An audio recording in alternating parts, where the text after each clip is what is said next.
Bismillahirrahmanirrahim. Assalamualaikum warahmatullahi wabarakatuh.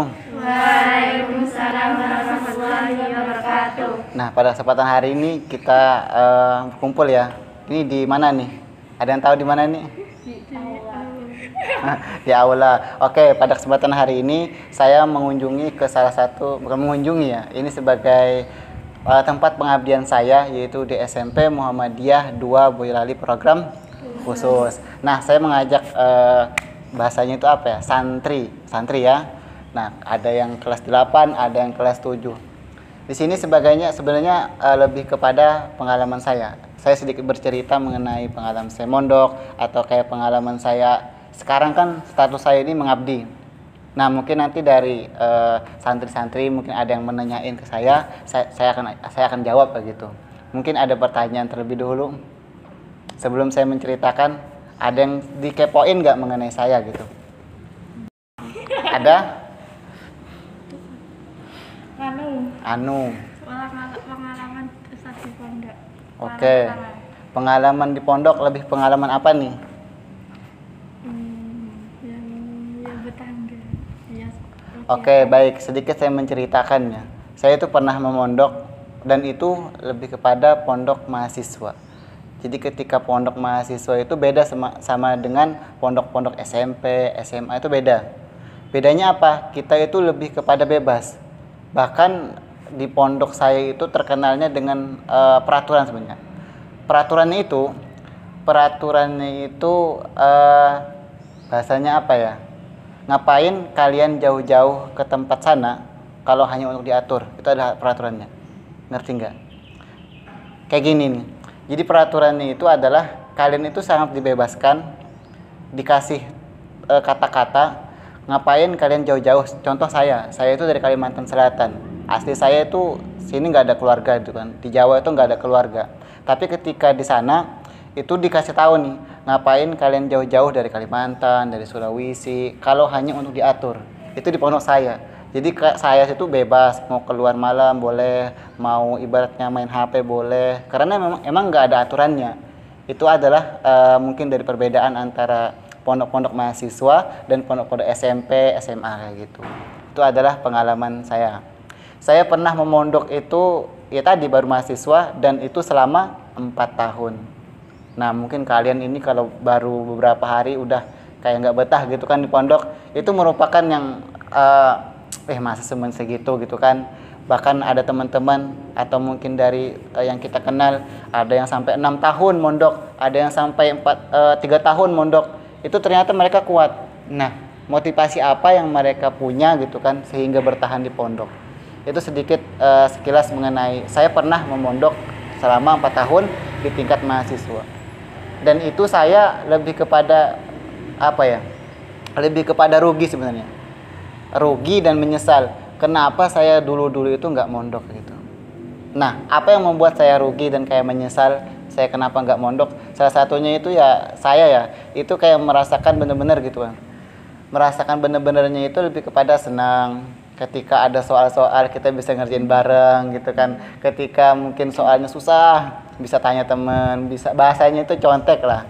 Bahkan ketika mungkin kita ada salah, contoh nih, ketika mungkin keluar atau mau masuk masjid lupa baca doa itu diingatkan, atau ketika mungkin pokoknya kita ada salah-salah sedikit gitu, teman-teman itu kayak refleks mengingatkan. Itu adalah kayak penyesalan saya kenapa dulu itu belum pernah mondok. Sebenarnya kalau dulu ya anggapannya itu sebelum mondok, ternyata mondok ini anggapan pertama gitu kan, pondok ini kayaknya kelihatan kumuh. Mungkin kalian juga mungkin sedikit ada mengalami pondok ini serasa mungkin banyak peraturan, bahkan ada yang bilang penjaranya suci, penjara suci, bahkan ada yang bilang mungkin pondok itu sering hilang barangnya gitu-gitu kan. Nah, itu benar, itu anggapan saya dulu. Tapi sekarang pas saya mondok di kuliah, waktu itu mondok selama 4 tahun, ya emang sih namanya mungkin ya sendal hilang itu udah biasa. Bahkan mungkin ya saya pernah baju dipinjam, habis itu tahu-tahu nggak balik, itu juga pernah. Nah, itu adalah sedikit pengalaman, tapi itu saya merasa nyesel gitu. nyesel kenapa dulu-dulu itu nggak mondok kayak gitu. Mungkin ada pertanyaan nggak mengenai apalagi gitu, pengalaman atau kayak pengalaman horor atau pengalaman ini, ada pertanyaan nggak? Pengalaman horor. Waduh, saya pernah hampir tanya-tanya ya kepada beberapa pondok. Sebenarnya isu-isu mengenai horor itu pasti ada katanya.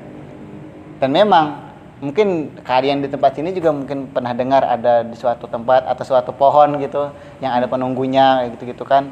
Itu hampir mungkin karena memang masa-masa kita mungkin anak-anak ya, masa kepo-keponya, masa kayak penasaran. Tempat saya ada di suatu ruang gitu mengenai kalau nggak salah perempuan katanya. Nanti itu pokoknya menampakkan itu ada. Bahkan pondok saya itu 3 tingkat. Paling tingkat atas itu juga ada yang lihat kayak gitu. Katanya tuh orang-orang indigo bisa lihat. Itu emang kalau horor-horor itu ada. Tapi kalau usus saya itu karena saya nggak pernah melihat dan nggak pernah nemu kayak gitu-gitu, saya nggak terlalu percaya gitu. Ada lagi? Ustaz, habis pengabdian di sini langsung pulang ke Kalimantan. Oke, baik. Habis pengabdian, saya ditargetkan untuk pengabdian selama 1 tahun. Kalau saya hitung ini udah 3 bulan lebih nih. 3 bulan berarti tinggal beberapa bulan lagi, kira-kira 10 lah. Nah, ketika saya sudah selesai di sini, sebenarnya saya itu mau ada target sih. Kenapa saya mau pengabdian di Jawa? Sebenarnya dari kampus itu kan diwajibkan untuk mengabdi 1 tahun. Boleh kita milih. Bahkan dulu itu kita dipilih. Maksudnya dipilih itu ditempatkan. Contoh, saya dari Kalimantan Selatan, nanti ditukar sama orang yang Sulawesi. Jadi saya ditempatkan di Sulawesi, yang bahkan itu 40%, 50% orang Kristen semua. Bahkan kita ditempatkan ke Papua, yang katanya itu sebelum belum malaria, rasanya belum Papua gitu kan. Jadi kayak tantangannya itu demam berdarah. Nah itu katanya di Papua, habis itu di NTT, bahkan teman saya ini satu angkatan baru aja, dia itu pengabdiannya di Kalimantan Selatan dan Kalimantan Timur ada. Nah dia aslinya itu ada orang Jambi dan ada orang Jawa Tengah sendiri, jadi kayak tukar-tukaran kayak gitulah. Nah alasan saya kenapa saya malah milih di Jawa Tengah, ada alasan. Sebenarnya kan boleh saya balik ke rumah lagi Kalimantan tuh boleh, tapi karena saya pengen bener-bener ada target. Yang pertama, saya pengen melanjutkan kuliahnya lagi. Nah, di Jawa, kalian tahu sendiri, di Jawa itu apalagi mungkin di Solo, di Yogyakarta, itu bisa dikenal itu namanya kota pendidikan. Mungkin kalian tahu sendiri ya, kayak di Jawa Tengah itu banyak sekali universitas. Walaupun ada, di tempat saya juga ada universitas. Tapi di Jawa itu ternyata saya alami memang benar itu adalah tempat pendidikan. Di mana-mana gitu kan, nanti kayak ada kajian, bahkan ada perkumpulan-perkumpulan, bahkan nanti ada kayak mungkin suatu gerakan. Itu walaupun kita tidak kuliah, di lingkungan itu udah mengajarkan pendidikan. Apalagi nanti itu di Solo. Di Solo kita hitung itu ada berapa universitas.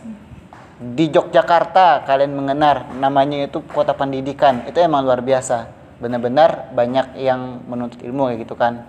Nah, target saya setelah selesai ini mau melanjutkan S2, insya Allah tercapai gitu kan.